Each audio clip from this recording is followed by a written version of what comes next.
It's never too late to come home. Some bridges are worth rebuilding, no matter how long they've been burned.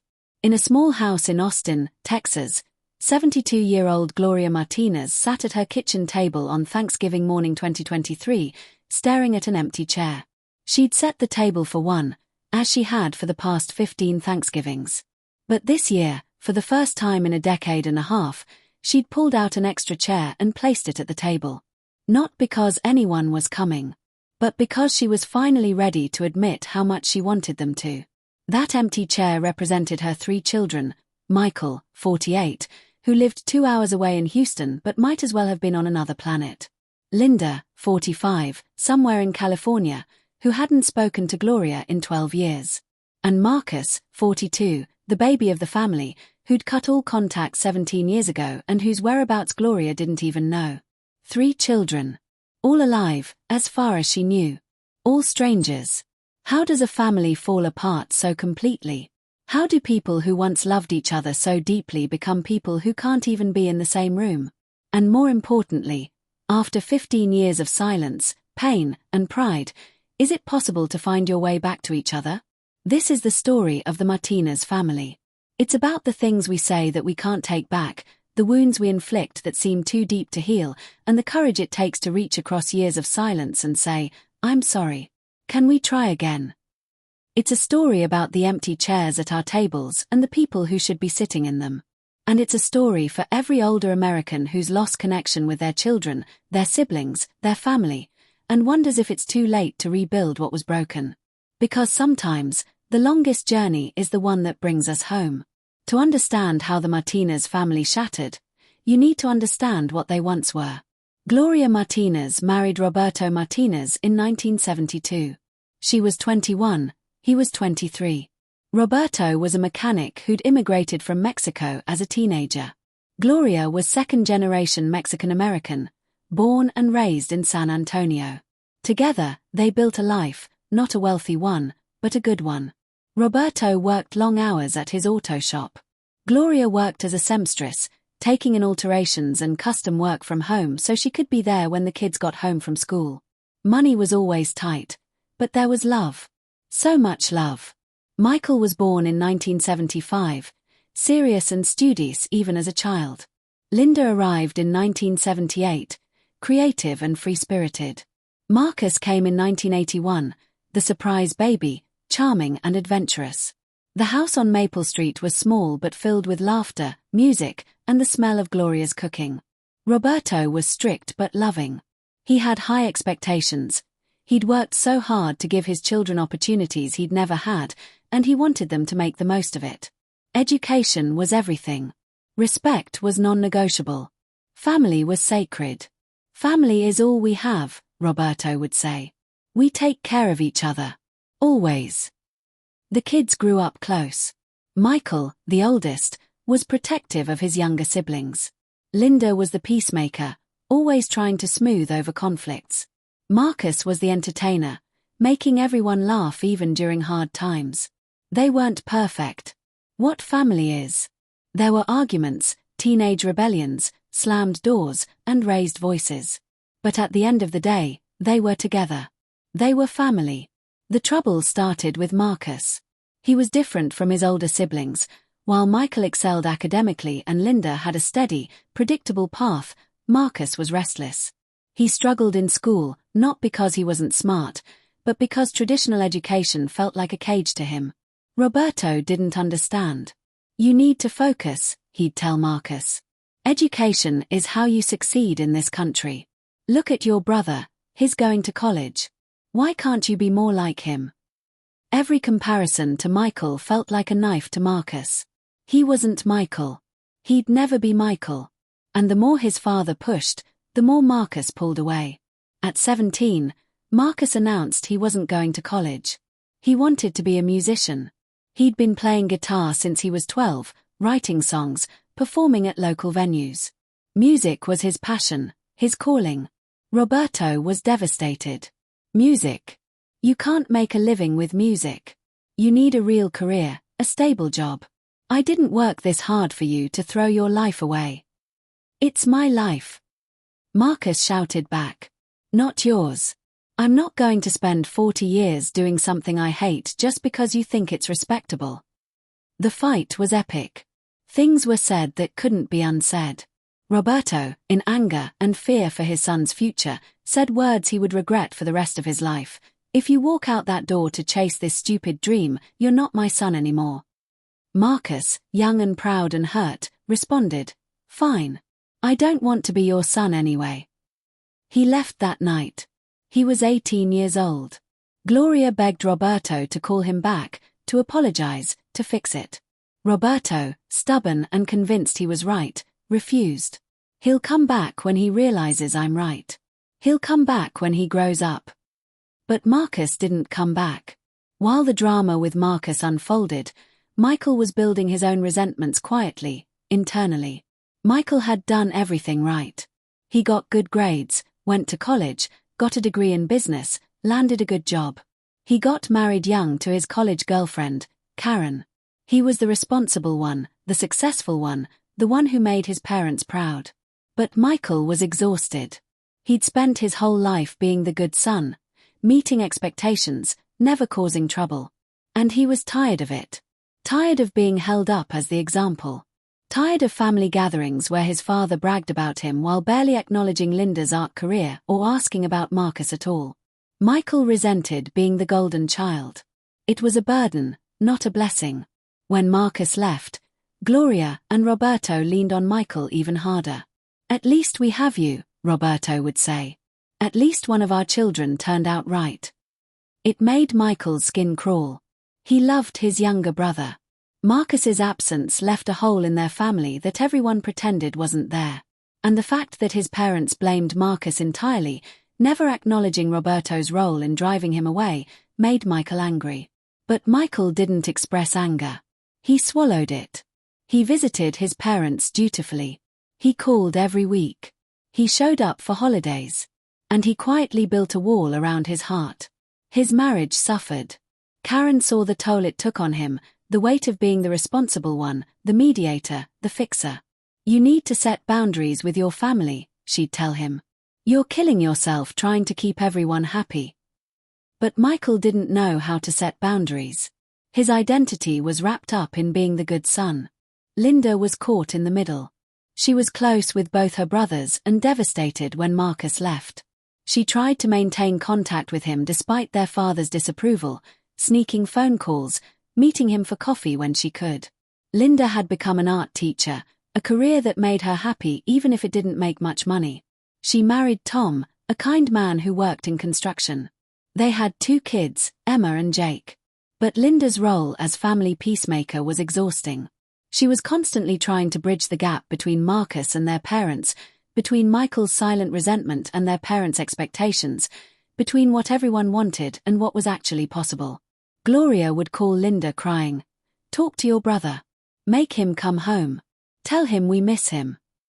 Roberto would grumble, "Your brother is being stubborn. Tell him to grow up and apologize."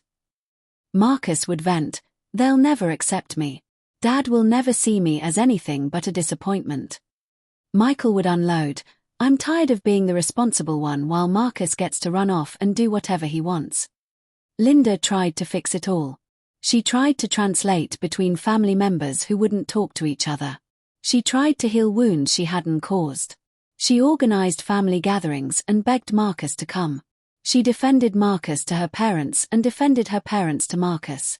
It was killing her. In 2005, Linda had a breakdown. The stress, the impossible position, the weight of trying to hold a family together that seemed determined to fall apart, it all came crashing down. She had panic attacks, couldn't sleep, and finally sought therapy. Her therapist was direct, "Linda, you can't fix your family. You can't make them reconcile. You're destroying yourself trying to solve a problem that isn't yours to solve." "But they're my family," Linda said. "If I don't try, who will? Maybe no one. Maybe that's what needs to happen. Maybe they need to feel the full weight of what they're losing before they'll do the work to fix it." Linda made a painful decision. She stepped back. She stopped being the mediator, the message carrier, the peacemaker. She told everyone, "I love you all, but I can't be in the middle anymore. If you want to fix your relationships, You need to do it directly. It didn't go well. Without Linda as the bridge, communication between family members deteriorated further. In March 2008, Roberto Martinez died of a sudden heart attack. He was 59 years old. The call came on a Tuesday morning. Gloria found him in his workshop, collapsed among his tools. He'd been gone for hours by the time the paramedics arrived. Michael got the call at work. Linda got the call while picking up her kids from school. And Marcus got the call from Linda, the first time they'd spoken in months. The funeral was devastating. Not just because Roberto was gone, but because of everything left unsaid, all the reconciliations that would never happen, all the healing that had been delayed until someday. Marcus flew in from Nashville, where he'd been struggling to make it as a musician. He walked into the funeral home looking thin, tired, older than his 27 years. He'd made some bad choices, gotten into drugs for a while, though he'd gotten clean. He'd been arrested once. Life had been hard. Gloria saw her youngest son for the first time in nearly a decade and broke down. She held him, sobbing. Mi hijo, mi hijo. Marcus wept too. For his father, for lost time, for the relationship they'd never repair. But at the reception after the funeral, the fragile peace shattered. Michael, stressed and grieving, made a comment. Well, at least Dad got to see me graduate, get married, have a career. He never gave up on me. It was petty, bitter, and exactly the wrong thing to say. Marcus heard it. So did Linda. What's that supposed to mean? Marcus confronted Michael. Nothing. Forget it. No, say what you mean. You think you're better than me because you became what Dad wanted. I think I didn't abandon my family to chase a pipe dream and break our parents' hearts. The argument escalated. Years of resentment poured out. Marcus accused Michael of being a robotic people-pleaser with no spine. Michael accused Marcus of being selfish and immature. Linda tried to intervene and got caught in the crossfire, with both brothers turning on her for taking sides. Gloria, overwhelmed with grief and unable to handle her children fighting at her husband's funeral, screamed, "Basta! Enough! All of you, get out! Get out of my house!" They did. And they didn't come back. After Roberto's funeral, the family fragmented completely. Marcus returned to Nashville and cut all contact. He was done. Done trying to prove himself, done being the black sheep, done with a family that made him feel worthless. He changed his phone number. He moved without telling anyone. He disappeared. Michael threw himself into work and his own family. He was angry at Marcus for leaving again, angry at Linda for not preventing the fight, angry at himself for losing control. He visited Gloria occasionally out of obligation, but the visits were stiff, formal, painful. He stopped calling regularly.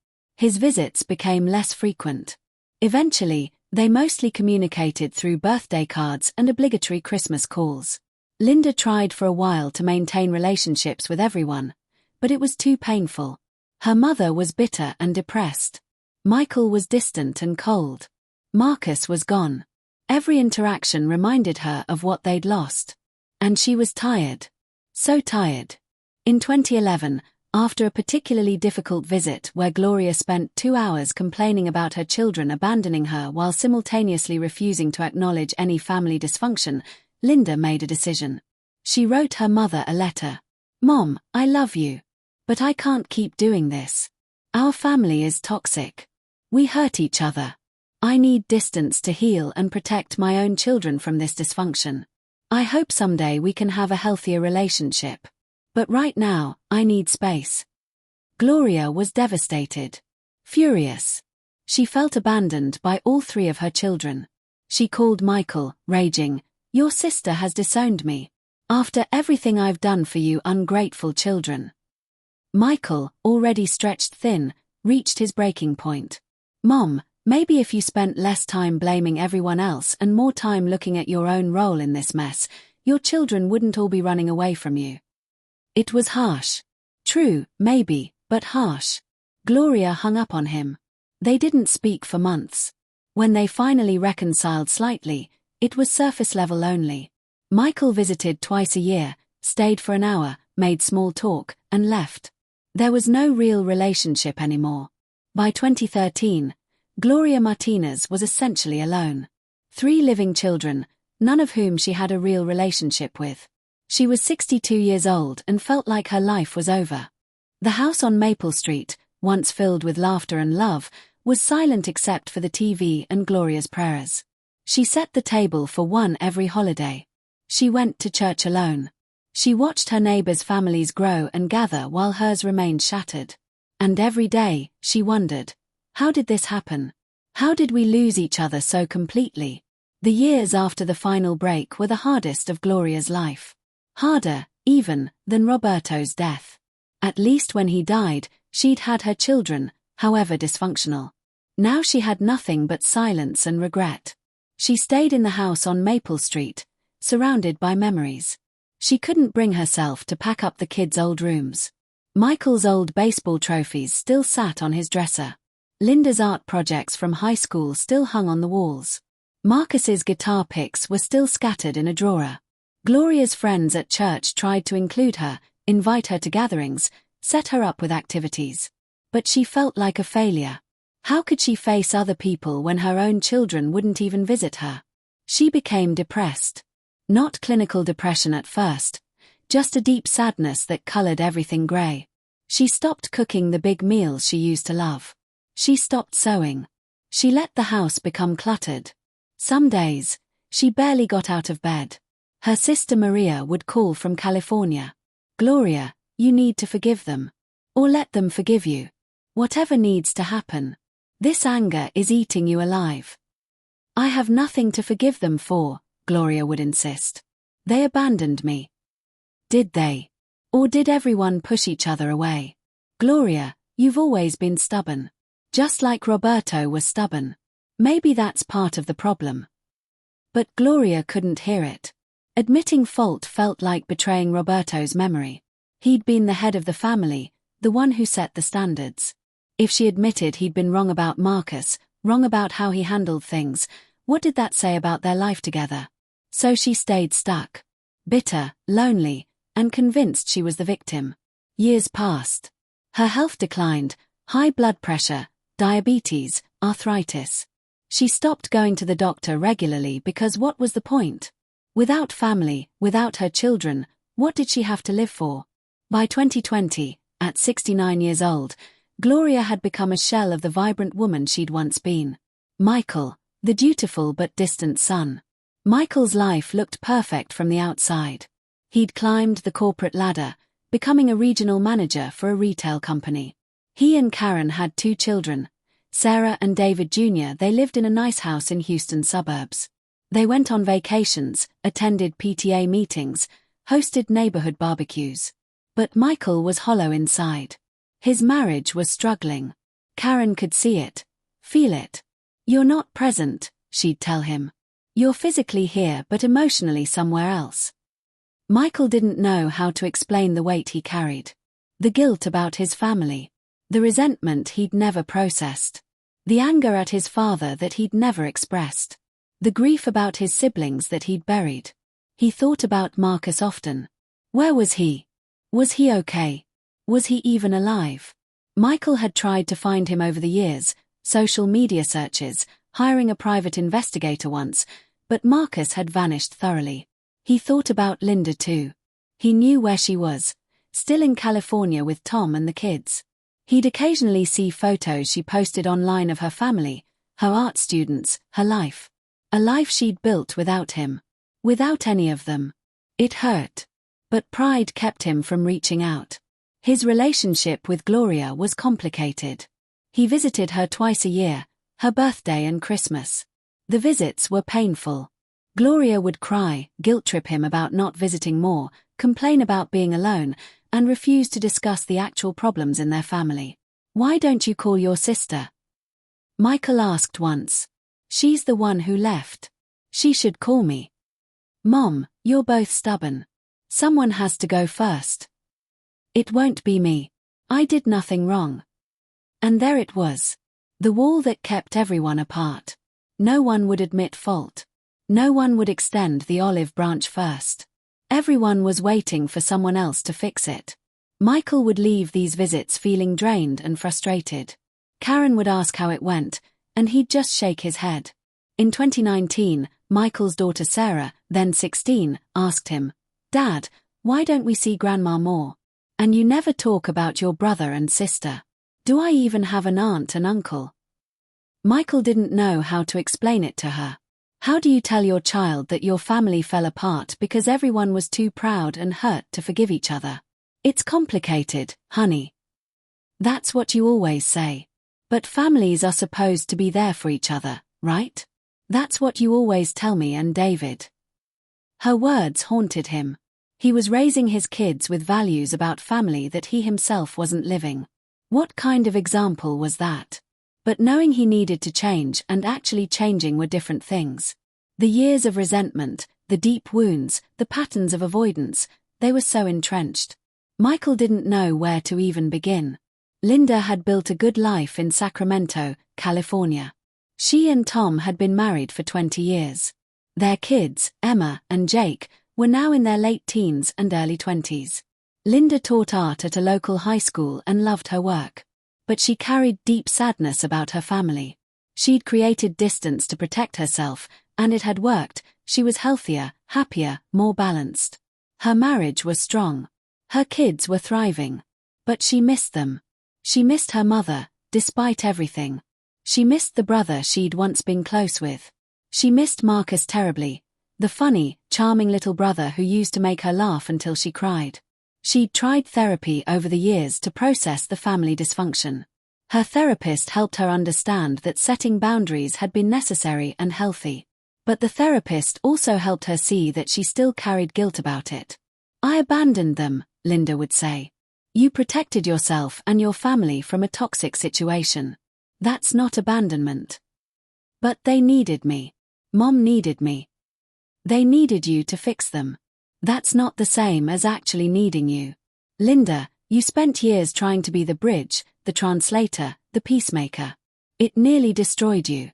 You made the right choice." Intellectually, Linda knew this was true. Emotionally, it still hurt. Her kids knew about the estrangement but not all the details. Emma, her older daughter, had asked questions over the years. "Why don't we ever visit Grandma? Why don't you talk to Uncle Michael or Uncle Marcus?" Linda had been honest in age-appropriate ways. "Our family went through some hard times. People said and did things that hurt each other. Sometimes adults need space to heal. But it's been years, Mom. Don't you miss them?" "Every day, sweetheart. Every single day." In 2018, Linda started experiencing health issues, severe anxiety and panic attacks that her doctor linked to unresolved trauma. Her body was telling her what her mind already knew. The estrangement was unfinished business that was still affecting her. Her therapist suggested, maybe it's time to try reconnecting.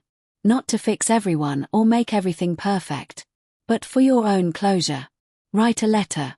Reach out. See if there's any possibility of healing. Linda thought about it. Could she reach out after all these years? What would she even say? And what if they rejected her? What if it just reopened old wounds and made everything worse? She drafted letters dozens of times. To her mother. To Michael. She even tried writing to Marcus, though she had no address to send it to. But she never sent them. The fear was too great. The risk of more pain, more rejection, felt too big. So she continued living her good life in California, loving her husband and children, teaching her students, and carrying a hole in her heart where her original family used to be. Marcus's story was the most tragic because no one in the family knew it.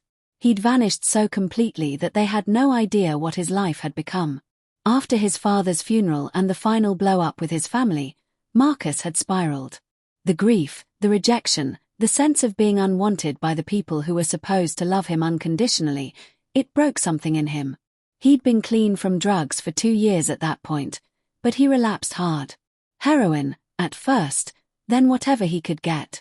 His music career, which had been showing promise, fell apart. He lost gigs. He lost his apartment. He lived on friends' couches, then in his car, then on the streets. For 3 years, Marcus was homeless and addicted in Nashville. He hit absolute rock bottom in 2011 when he nearly died from an overdose. He woke up in a hospital, and a social worker who refused to give up on him got him into a recovery program. The program saved his life. Marcus got clean. He stayed clean. It was the hardest thing he'd ever done, harder than living on the streets, harder than the withdrawal, harder than facing what he'd become. As part of his recovery, he was supposed to make amends to people he'd hurt. But how could he face his family? He'd proven his father right. He'd thrown his life away. He'd become exactly the failure Roberto had warned him he would become. The shame was overwhelming. Marcus believed his family was better off without him. They'd moved on. Why drag them back into his mess? So he stayed away. He rebuilt his life quietly, working construction jobs, playing music at open mic nights for fun but no longer chasing fame. He stayed in recovery, attending meetings religiously. He even sponsored other addicts, helping them the way he'd been helped. By 2015, Marcus had 4 years sober. He had a small apartment. He had a steady job. He had a community of friends in recovery. He'd even started dating someone, a woman named Angela who was also in recovery. Life wasn't glamorous, but it was honest and stable. He was proud of himself for the first time in years. But he still thought about his family. Every birthday, every holiday, every time he saw families together, he felt the absence. He wondered about his mother. Was she okay? He wondered about his siblings. Did they have kids? What were their lives like? He almost reached out 100 times. He'd dial his mother's old number and hang up before it rang. He'd find Michael on LinkedIn and write messages he never sent. He'd search for Linda on social media and find her but never contact her. The shame and fear kept him paralyzed. What if they rejected him again? What if his mother blamed him for his father's death? What if Michael and Linda wanted nothing to do with him? So Marcus stayed in his separate life, clean and improving but completely disconnected from his origins. None of his family knew that he'd been homeless. None of them knew about the addiction. None of them knew he'd nearly died. None of them knew he'd survived and was now living a good, sober, meaningful life. They were strangers connected only by blood and memory. What none of them knew was how close they'd come to reconnecting over the years. In 2014, Michael was in Nashville for a work conference. He walked past a construction site where Marcus was working. They were less than 50 feet apart. Neither saw the other. In 2016, Linda flew to Houston to attend an art education conference. She stayed at a hotel 3 blocks from Michael's office. She didn't know he worked there. He didn't know she was in town.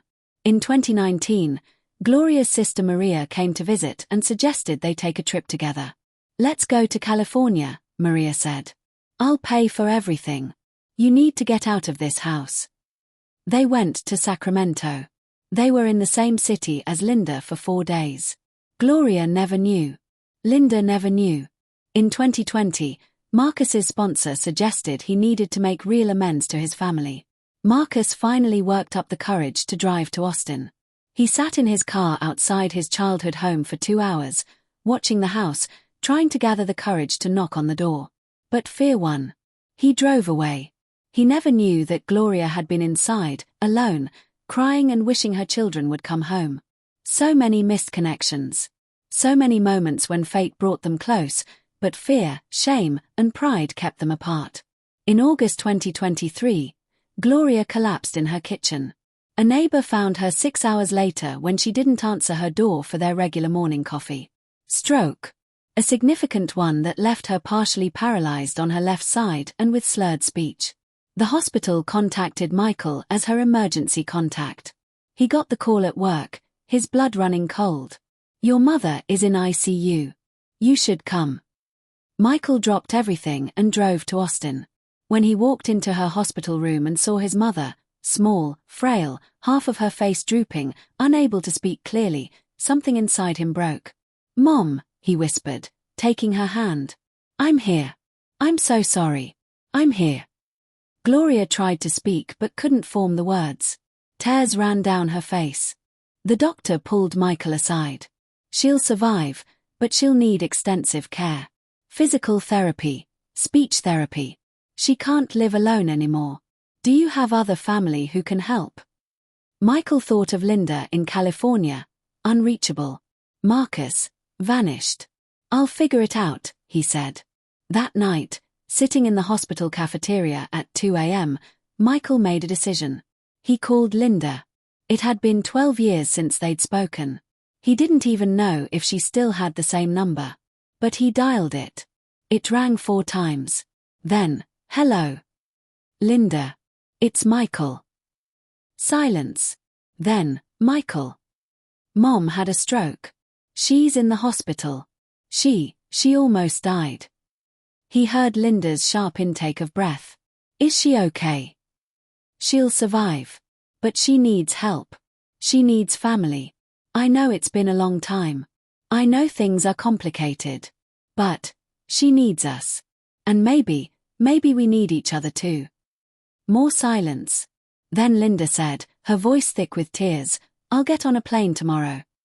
Linda flew into Austin the next day. Michael picked her up from the airport. They saw each other for the first time in over a decade, and it was awkward, emotional, surreal. Linda looked older, grayer. Michael looked tired, worn. They stared at each other for a long moment. Then Linda started crying. And Michael started crying. And they hugged in the middle of the airport. 12 years of separation and pain pouring out. I'm sorry, Linda sobbed. I'm so sorry I left. I'm sorry I wasn't here. I'm sorry too, Michael said. I'm sorry for everything. For the fight at Dad's funeral. For not reaching out. For wasting so many years. They sat in Michael's car in the parking garage, talking for an hour before going to the hospital. Catching up on the basics, Linda's life in California, Michael's family in Houston. Carefully avoiding the hard topics at first. Finally, Linda asked, have you heard anything about Marcus? Michael shook his head. Nothing. I've looked. I've tried to find him. It's like he vanished into thin air. Do you think he's okay? I don't know. God, Linda, we let our little brother disappear. What kind of family does that? A broken one, Linda said sadly. But maybe we can fix it. Starting now. When they walked into Gloria's hospital room together, Gloria's eyes widened. She tried to speak, but the words wouldn't come properly. But her expression said everything: shock, joy, disbelief, hope. Linda rushed to her mother's bedside. Mom. Oh, Mom. I'm here. I'm so sorry I stayed away. I'm here now. Gloria wept. Michael wept. Linda wept. Years of estrangement, and it took a stroke to bring them back together. But at least they were together. Over the next few days, as Gloria slowly improved, Michael and Linda stayed with her. They took turns at her bedside. They talked, really talked, for the first time in over a decade. They talked about the family dysfunction, about their father's role in the estrangement, about their own mistakes. Linda talked about the impossible position she'd been in as the peacemaker. Michael talked about the weight of being the golden child. They talked about Marcus and how much they missed him. We have to find him, Linda said. If Mom's stroke taught us anything, it's that we don't have forever. We need to find our brother. How? He doesn't want to be found. Then we try harder. Michael, what if something happens to one of us and Marcus never even knows? What if he's out there thinking we don't care about him, when the truth is we've missed him every day? Michael nodded. You're right. We find him. Whatever it takes. Finding someone who doesn't want to be found is hard. Marcus had no social media under his real name. He wasn't listed in any online directories. Previous attempts to locate him had failed. But Linda and Michael were determined. They hired a private investigator, a good one this time, expensive but thorough. They provided every piece of information they had. Marcus's full name, birthday, social security number, from old family documents, last known location, interests, anything that might help. The investigator worked for weeks. Dead end after dead end. Then a break. Marcus Martinez had been arrested in Nashville in 2009 for drug possession. That Marcus Martinez had completed a court-ordered rehab program in 2011. Michael and Linda's hearts sank.